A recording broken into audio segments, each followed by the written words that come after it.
İndi iş vaxtının bu dəqiqələrində bir qədər də siyasi gündəmə fasilə vermək istəyirik. Çünki ölkə daxilində də önəmli proseslər cərəyan eləyir. Yeni proqramlar, layihələr təşkil edilir və həmin o proqramlar və layihələr içərisində bizim diqqətimizi çəkən biri oldu. Bu isə Asan İnnovativ İnkişaf Mərkəzi tərəfindən AKAP layihəsidir təşkil edilən və bu layihə proqrama artıq start da verilib. Nəzərə çatdırmaq yerinə düşər ki, 3 ay davam edəcək və 48 saatlıq intensiv mərhələni əhatə edən bir proqramdan söhbət gedir. Söhbət Asan Karyera Akselerasiya proqramıdır. Nədir bu proqram? Necə yarandı ideya və hansı şəxslərə şamil edilir və kimlər bundan yararlana bilər deyə geniş şəkildə danışmaq istəyirik. Studiyamızın qonağı isə Asan İnnovativ İnkişaf Mərkəzinin rəhbəri Aysel Cəbrailovadır. Aysel xanım, xoş gəlmişsiniz, xoş gördük sizi. Biz artıq ilkin olaraq proqramla bağlı bir neçə informasiyanı təqdim etdik. Bir də sizin dilinizdən eşitmək istəyirik. Nədir bu proqram? AKAP nə deməkdir? İdeya necə yarandı? Salam, xoş gördük sizi. Mən də bizi izləyən hər kəsi salamlayıram. Asan Karyera Akselerasiyası proqramı aprel ayında, cari ilin aprel ayında yarandı. Sabancı Universiteti və Global Innovation Institute ilə birgə həyata keçirilir.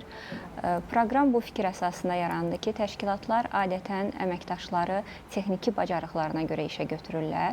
Lakin həmin əməkdaşların o təşkilatda qalma müddəti, necə davam etməsi və yaxud ondan ayrılması daha çox onların sosial bacarıqlarına görə olur.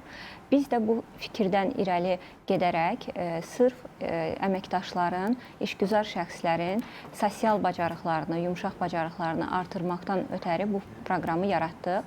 Proqram qeyd etdiyiniz kimi 3 ay əhatə edir. 2 ay praktiki təlimlər davam edir. 1 ay ərzində isə həmin iştirakçılar layihə üzərində çalışırlar. Daha sonra o layihəni beynəlxalq və yerli ekspertlər təhlil edirlər. Nəticəsindən asılı olaraq müvəffəqiyyətlə bitirənlərə birgə sertifikat təqdim olunur. İndi daha çox maraqlı məqam da odur ki, dinləyənlər onu bilmək istəyirlər ki, kimlərə şamil edilir, kimlər müraciət edə bilərlər bu proqrama? Bu proqram daha çox nəzərdə tutulub karyerasının başlanğıcında olanlar üçün, yəni iş axtaranlar, hal-hazırda işləyənlər, karyerasında irəliləmək istəyən hər kəs proqrama müraciət edə bilər. Həmçinin xüsusilə qeyd etmək istəyirəm ki, bu proqram asan könüllüləri üçün tamamilə ödənişsiz həyata keçirilir. Çox gözəl. Digər tərəfdən indi siz yeni karyera başlanğıcları ilə bağlı danışdınız. Bu dönəmdə bir çox çətinliklərlə üzləşirlər insanlar. Texniki biliklərin öyrənilməsi, digər peşəkar istiqamətdə insanların inkişaf etdirilməsi məsələsi var. İndi burada bir maraqlı məqam var ki, texniki biliklərlə bərabər bu layihədə başqa bacarıqlar da əldə edə bilərlər müraciət edənlər. Hansı bacarıqlardan söhbət gedir? Tamamilə doğru qeyd etdiniz. Proqram 4 moduldan ibarətdir. Hər bir modul xüsusilə nəzərdə tutulub ki, yumşaq bacarıqların artırılmasına nail olsun. Peşəkar qərar vermə, kommunikasiya bacarıqları, strateji düşüncə, innovasiya mədəniyyəti və süni intellekt bu istiqamətdə modullar həyata keçiriləcək. Hər bir modulun 80% tamamilə praktiki olaraq öyrədiləcək. Belə ki, biz daha çox çalışırıq ki, həm nəzəriyyəni ifadə edək, paylaşaq, həm də nəzəriyyənin real keyslərdə necə tətbiq olunduğunu iştirakçılarla bölüşək ki, onlar da irəlidə öz işlərində, öz fəaliyyətlərində onu tətbiq edə bilsinlər. Və eyni zamanda siz özünüz də vurğuladınız ki, Asan İnnovativ İnkişaf Mərkəzi bir çox istiqamətdə layihələr, proqramlar keçirir. Maraqlı məsələ ondan ibarətdir ki, bu proqramın, bu layihənin digərlərindən fərqi nədir? Bir neçə xüsusi məqamı vurğuladınız. Xarici təcrübədən yararlanırsınız, fərqli bacarıqların burada təmin edilməsi iştirakçılara. Başqa hansıları xüsusi olaraq vurğulamaq yerinə düşər?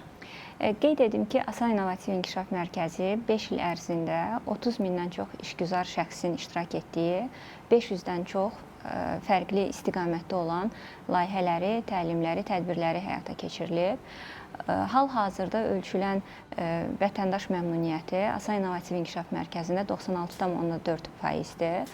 Biz mütəmadi olaraq iştirakçıların, bizimlə birlikdə fəaliyyət göstərən partnyorların geri dönüşlərini ölçürük və bunun əsasında məhz bu proqramda bir neçə bəndi nəzərə almışıq. Bunlardan biri proqramın hibrid həyata keçirilməsidir. Yəni bu proqram həm üzbəüz təlimlər şəklində, həm də onlayn təlimlər şəklində həyata keçiriləcək ki, istəyənlər gəlib yerində qoşulub öyrənə biləcəklər və yaxud da onlayn formatda qoşularaq sual-cavabda iştirak iştirak edəcəklər, həmçinin təlimi bütöv dinləyə biləcəklər. Eyni zamanda proqramın formatı həmin təlimlərin workshop kimi təşkil olunmasıdır. Workshop o deməkdir ki, iştirakçılar prosesin tamamilə bir hissəsi olurlar. Onlar yerində tətbiq edirlər və tətbiq etdikcə nəticəni görə bilirlər. Necə, hansı alətlə işləyə biləcəklərini öyrənirlər və həmin anda yaranan suallarını mentorlar, təlimçilər cavablandırır. Ən vacib xüsusiyyətlərindən də biri ondadır ki, bu proqramda iştirak edən iştirakçıları mütəmadi olaraq coach və mentorlar izləyəcəklər. Yəni, onların proqram müddətində olan suallarını təkcə təlim müddətində deyil, həm də təlimdən kənar müddətdə sualları olduqca cavablandıracaq, həm də fərdi sessiyalarda iştirak edəcəklər. Və bütün bu sadaladıqlarınız insanların peşəkar potensialına təsir göstərir. Orada təlimdə iştirak edənlərin hansı istiqamətdə təsirləri görürsünüz? Biz düşünürük ki, bu proqramı bitirən iştirakçılar həmin o 4 modul üzrə müəyyən bilik və bacarıqları əldə edəcəklər. Onlar işləyənlər öz iş yerinə qaydanda artıq daha fərqli şəkildə fəaliyyət göstərəcəklər. Yəni, hal-hazırda deyək ki, bu kommunikasiya modulundan sonra real şəkildə hiss edəcəklər ki, artıq həm həmkarları ilə, həm işlədikləri partnyorlarla ünsiyyətlərində effektivlik artıb, nailiyyətləri artıb. Həmçinin burada innovasiya mədəniyyəti və süni intellekt modulu var ki, bundan sonra biz hədəfləyirik ki, bu proqramı bitirən iştirakçılar artıq süni intellekt alətlərindən tamamilə rahat istifadə edə biləcəklər və onu öz işlərinə tətbiq edərək səmərəliliyi artıracaqlar. Süni intellekt məsələlərini xüsusi vurğuladınız, çünki yeni bir dünyada yaşayırıq və süni intellektin inkişafı çox sürətlə irəliləyir və demək olar ki, bütün peşələrə sirayət edir. Bu mənada burada süni intellekt alətlərindən istifadə bacarıqları onlarla daha uyğun və sürətli şəkildə, necə ki, onlar dəyişirlərsə, sürətli şəkildə onlarla işləmək bacarığı da verilirsə həmin təlim iştirakçılarına, bu istiqamətdə başqa hansı xüsusi məqamları vurğulamaq istəyərdiniz? Qeyd etmək istərdim ki, burada müxtəlif sahələrdən işgüzar şəxslər iştirak edəcəyi üçün biz spesifik bir sahə üzrə deyil, bütün sahələrdə tətbiq oluna bilən süni intellekt alətlərinin istifadəsinə dair təlimlər həyata keçirəcəyik. Əgər orada suallar olarsa və yaxud istifadəsinə dair öyrənmək istədikləri hər hansı bir bəndlər olarsa, bunlar da ayrıca müzakirə olunacaq. Qeyd edim ki, bugünün ən aktual bacarığı öyrənmə çevikliyidir. Ona görə biz daha çox çalışacağıq ki, iştirakçıları öyrənmə çevikliyi ilə təmin edək ki, dəyişən dünyada, yəni texnologiya sürətlə inkişaf etdikcə bütün proseslər dəyişir. Və işgüzar şəxslərin bugün qarşısında duran vacib məsələlərdən biri bu dəyişkənliyə adaptasiya olmaq və çevik şəkildə reaksiya verməyi bacarmaqdır. Burada iştirak edən hər kəs bu bacarıqları əldə edəcək. Aysel xanım, bayaqdan danışırıq proqramın gedişatı, necə biliklər əldə edəcəklər, hansı bacarıqlara yiyələnəcəklər burada iştirak edənlər, bir də nəticəsindən danışaq istəyirəm. Həmin o iştirakçıların karyerasında hansı təsirlər gözlənilir sonda?